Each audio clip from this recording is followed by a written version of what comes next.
The wolf, for so she was, trots through a suburban neighborhood, past the garden fences and the square box houses, each one obediently facing the street as if waiting for something.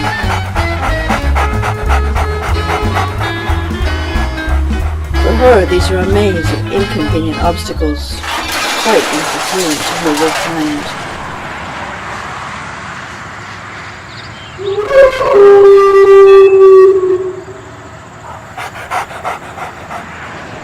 A shadow passes overhead. A rough call rasps the morning air. It is a raven. Shining black wings spread as it settles onto the grassy nature strip. The bird cocks its head, regarding the wolf with curiosity, but it does not want to play.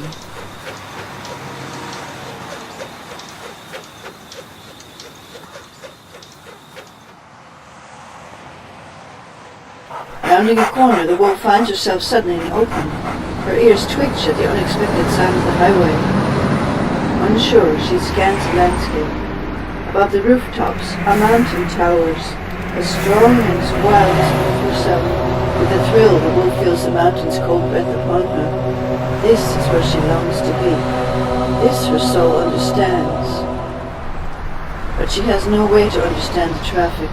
The trucks and the cars on the highway simply do not register in her mind.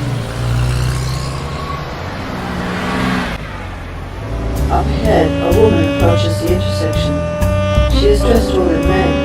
The wolf lopes past her. The woman turns momentarily to survey the sidewalk, but seeing no one, she continues across the highway. Somehow, the wolf reaches the far side of the road. She has caught the scent of water. There's a gap in the railings, and she slips through. Sliding down the concrete embankment, she lands and splashed in the rivulet. She is a young wolf and does not mind the cold water. She follows the rivulet under the road, slipping on the stones. She makes her way upstream. When she reaches the gravel bank, she stops and drinks. Shaking a halo of diamonds from her fur, she bounds up the bank and disappears over a low wall into the tangled edge of a garden. A sandstone building sits silently, surrounded by the once formal gardens. In the window of the empty house, a shadow moves behind the curtain.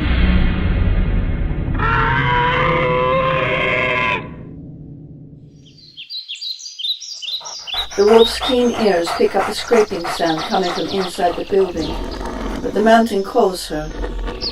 Eager to continue, she does not stop to investigate.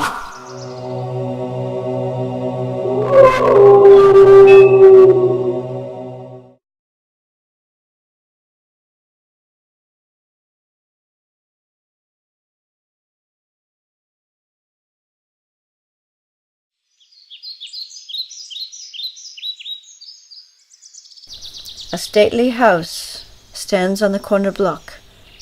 It has been there since long before either the woman or the wolf were even born. Although the lawns have been mowed, it is a long time since anyone has attended properly to the once formal gardens, and it has gone a bit wild. Some people think it's a disgrace to see the old place so run down.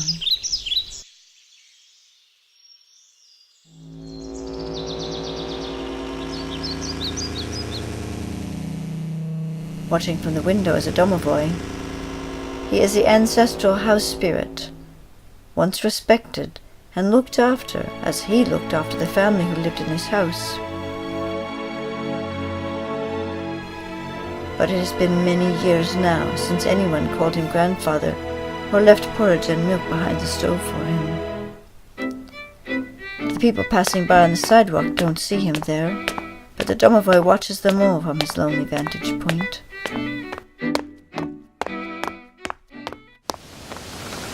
The Domovoi came to this house in a well-worn boot, invited by the family to accompany them from the old country to make a new home in Australia. Although few of them have ever seen him, they have all heard him moving around the house in the night, sometimes sweeping the floor, or maybe putting dishes away.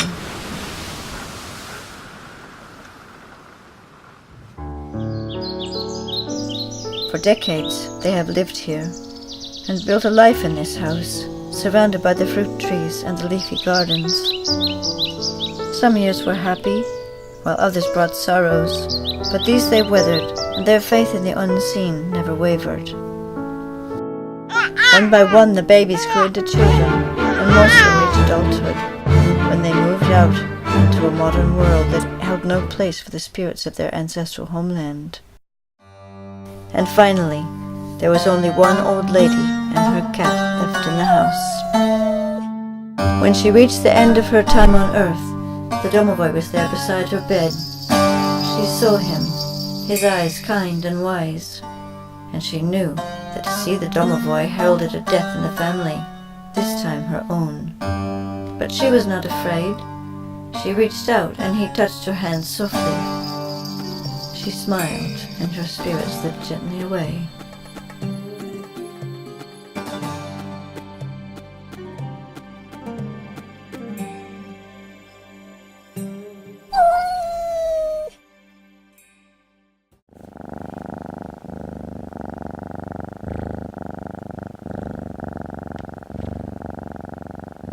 Now the cat was his only company in the empty rooms.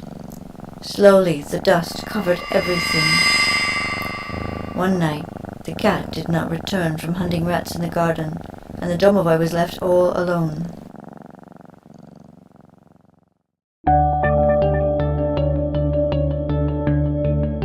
He passed his days watching what he could see of the world outside. Deep scratch marks patterned the wooden floors in front of every window.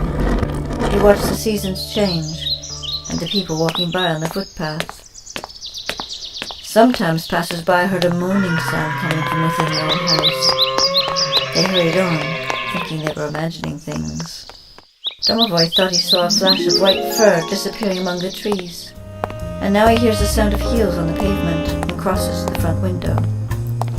Catches a glimpse of a young woman dressed all in red.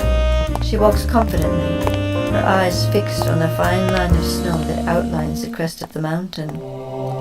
It is a brilliant white in the morning sun.